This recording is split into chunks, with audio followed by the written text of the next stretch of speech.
손흥민이 날고 기고 원맨쇼를 하고 다녀도 안 되는 건 안 되는 건가 싶은 생각이 들어 허탈합니다. 단순 인종차별 문제인지 잉글랜드나 구라파 출신이 아니라고 못 믿어워하는 건지 잘 모르겠습니다. 당장 지난 경기 패스맵 한번 보시죠. 맨시티는 트래블 달성 우승팀답게 패스가 착착 구조적으로 이루어져 어느 한쪽에 몰려있지 않은 모습입니다. 하지만 토트넘은 거의 10명이서 경기했다 싶을 정도로 캡틴 손흥민은 완전히 고립돼 있는데요. 그 와중에도 혼자 뚫고 뛰어가 기회를 만들어 골까지 만들어냈다는 점은 그저 그런 필드골이라는 다르다는 걸 느끼게 하죠. 이뿐인가요? 발도 느리고 정신력도 해이한 데다 실력도 부족한 동료 초짜 선수들이 손흥민 움직임을 읽어내지 못해 공만 패스하면 오프사이드에 걸리곤 합니다. 포스텍 감독도 더 이상은 못 참겠다는 심정으로 선수단을 집합시켜 정신교육을 한 차례 시켰다고 하는데요. 오늘은 지난 맨시티전을 시작으로 불거진 손흥민 리더십 위기, 손흥민 왕따설에 대한 심도 있는 이야기와 함께 발본색원하는 차원에서 문제의 근본적인 인물을 짚어내는 시간 가져보려고 합니다. 잠시 저희 광화문 브리핑 구독 설정도 부탁드리고요. 손흥민은 전반 내내 고립돼 있었음에도 단 한 번의 기회를 놓치지 않는 결정력과 센스를 뽐냈습니다. 손흥민은 맨시티전에서 1골 1도움을 기록하며 탐제3 무승부를 만들고 팀의 3연패를 끊어내는데요. 맨시티 원정에서 천금 같은 무승부를 거두며 연패 탈출을 이끌었다는 점이 역시 팀의 에이스구나 싶었죠. 이날은 진기한 기록이 많이 생성된 경기이기도 했습니다. 토트넘 4-2-3-1 전형에서 최전방 공격수로 선발 출전한 손흥민은 전반 6분 만에 선제골을 터뜨리며 맨시티 킬러로서의 면모를 뽐내는데요. 손흥민이 스프린트하며 달려가기 시작하자 밑머리를 감싸고 땅에 주저앉아버린 펩 감독의 모습이 중계 카메라에 잡히며 화제를 모으기도 했죠. 골 내용도 너무 멋졌습니다. 맨시티 공격을 막아낸 토트넘은 곧바로 역습을 진행했는데 이때 클루셉스키가 중앙선부터 전방으로 쇄도 중인 손흥민을 발견하고 앞으로 침투 패스를 넣은 겁니다. 중앙선 가까이에서 공을 잡은 손흥민은 빠른 속도로 페널티 박스를 향해 달렸고 지체 없이 날린 오른발 슈팅으로 골을 만들어냈고요. 손흥민 선수의 시즌 9호 골이 터진 순간이었죠. 팀의 MVP 수훈도 이뤄냈고요. 그런데 진짜 화제를 모은 것은 경기가 끝나고 공개된 축구 통계 매체 마크 스태츠의 패싱맵이었습니다. 매체는 선발 멤버 11명이 경기 중 누구와 얼마나 많이 정확하게 패스를 주고받았는지를 화살표로 표기했는데요. 토트넘이 후반전 시작과 동시에 브리아니를 교체하면서 토트넘의 패스맵은 전반 추가 시간을 포함해 총 49분 동안 이뤄진 패스만 보여졌죠. 그런데 이게 도저히 강팀의 패스 지도라고 보기 어려운 수준입니다. 맨시티의 패스맵과 비교하면 토트넘은 전반 내내 자신들의 진영에서 플레이했다는 걸 알 수 있거든요. 최전방 공격수 손흥민을 제외하고 나머지 선수들은 토트넘 진영에서 맨시티 공격을 막는데 급급했죠. 특히 이날 선발 출전한 브리아닐에게 볼이 가면 손흥민에게 전달되지 않았던 점이 가장 큰 문제였습니다. 자, 여기 문제의 원인이 나타났습니다. 손흥민은 이날 경기 도중 힐이 패스를 해야 할 시점에 드리블하다가 공격 전개에 방해가 되자 힐에게 실망과 분노를 대놓고 표출했는데요. 평소 동료들을 아끼고 스스로 손해보더라도 배려가 먼저라 생각하던 손흥민의 모습답지 않은 흥분한 모습이어서 눈길을 끌었습니다. 그런데 팀의 캡틴으로 승리를 만들고 말겠다는 의지가 폭발한 순간인 것을 고려하면 이 정도도 부족하구나 싶었습니다. 힐은 무리하게 드리블하다가 맨시티 베테랑 수비수 카일 워커의 번번이 차단당했죠. 결국 전반 끝나고 포스텍 감독의 질타를 받은 뒤 교체 아웃됐고요. 이게 그냥 단순히 패스를 안 했다는 게 문제가 아닙니다. 전방으로 공이 오지 않으니 손흥민은 홀로 외롭게 맨시티 진영에 서 있을 수밖에 없었는데요. 손흥민의 고립은 후반전에도 이어지면서 90분 풀타임을 소화한 손흥민은 이날 슈팅을 단 한 번밖에 기록하지 못할 정도였죠. 오히려 고립된 상황 속에서 찾아온 유일한 슈팅 찬스를 골로 연결한 손흥민의 결정력이 돋보이는 결과를 냈지만 말입니다. 정신력이 해이한 선수들도 문제입니다. 케인이 말한 승리하려는 정신이 부족한 선수단이 맞는 건가 싶을 정도인데요. 손흥민이 골을 만들어낸 순간 질주 의지를 걷고 쉽게 포기한 끝에 그냥 자리에 서버리는 선수도 있었습니다. 바로 한참 잘한다 했던 우도지 이야기인데요.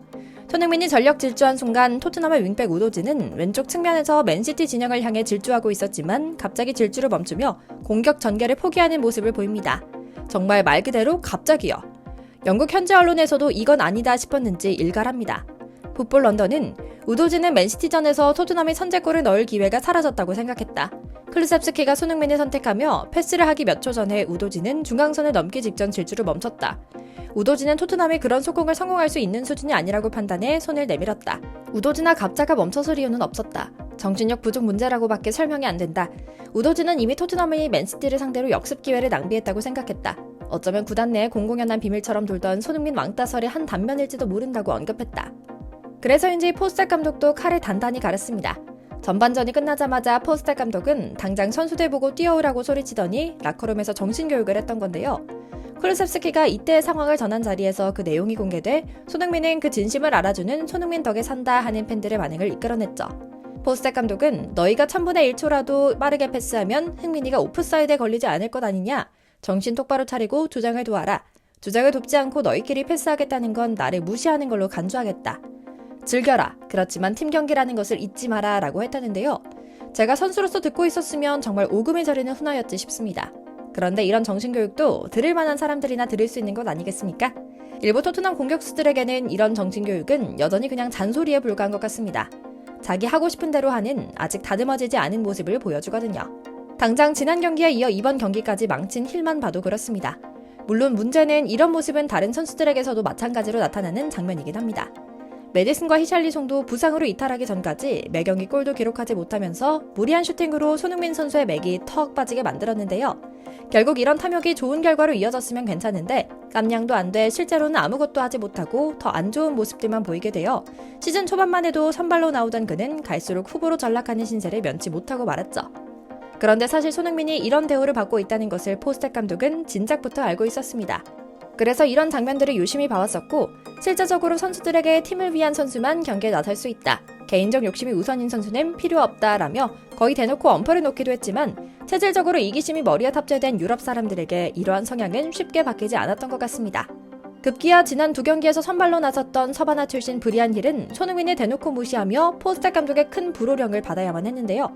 힐은 이날 선발로 출전하며 리그에서 첫 선발 기회를 잡게 되었는데 의지만 너무 앞선 탓에 초반부터 페이스 조절을 하지 못하고 전반 중반이 지나자 아예 기진맥진한 모습을 보여주고 말았죠. 기본적인 체력 안배조차 실패했던 겁니다. 그런데 또 역시나 깜냥도 안 되던 것이 그 와중에 탐욕은 또 어찌나 부리던지 결정적인 손흥민 오픈 찬스에서 이걸 무시하고 본인이 무리한 슈팅을 시도해 결국 골키퍼 정면으로 살포시 공을 안기는 황당한 장면을 연출하기도 했죠. 이 장면에서는 손흥민 선수도 못 참겠다는 듯 대놓고 짜증을 내며 힐을 불러서 불만을 표하기도 했는데요. 힐은 이 이야기를 듣는 둥 마는 둥 하며 자리로 돌아갔고 이후 힐은 될 대로 되라는 식의 패싱만을 할 뿐이었죠. 설상가상 힐은 초반 오버페이스로 전반 중반이 되자 완전히 나가떨어지며 공격 찬스에서 뛰지도 않고 설렁설렁 걸어갔으며 수비 때에도 걸어다니는 모습으로 손흥민의 수비 부담만 가중시켰습니다. 그러면서도 손흥민이 공을 잡으면 바로 양팔을 들어 자신에게 패스를 달라며 어떻게든 골을 넣겠다는 모습을 여실히 보여주었죠. 결국 그는 전반 막판 무리한 역주행으로 상대에게 프리킥을 내줬고 결국 이것이 아스톤빌라의 동점골을 만들어내게 됐고요. 이 장면을 보던 포스텍 감독은 힐이 마침 자신과 가까이 있자 불같이 화를 내며 그의 탐욕에 대해 지적하는 상황에서 육두문자를 날리며 화냈고 이후 후반 중반도 되지 않아 교체해버리면서 이에 상응하는 벌을 내렸죠. 2번이나 연속으로 말입니다. 문제는 썩어 빠진 정신력을 가진 전통 구라파 선수들이 협조가 안 된다는 겁니다. 이제 손흥민이 정말 위대한 선수이자 차기 감독으로 성장하기 위해서는 이 숙제를 풀어내야만 합니다. 우리 손 선수가 잘 이겨내서 진정 위대한 선수로 발돋움하길. 사실 그 전에 맨시티, 리버풀, 레알 등의 팀에서 좋은 오퍼가 와서 빨리 토트넘을 탈출하길 기원하며 오늘 영상 마치겠습니다. 저희 광화문 브리핑 구독, 좋아요도 부탁드리고요. 시청해주셔서 감사합니다.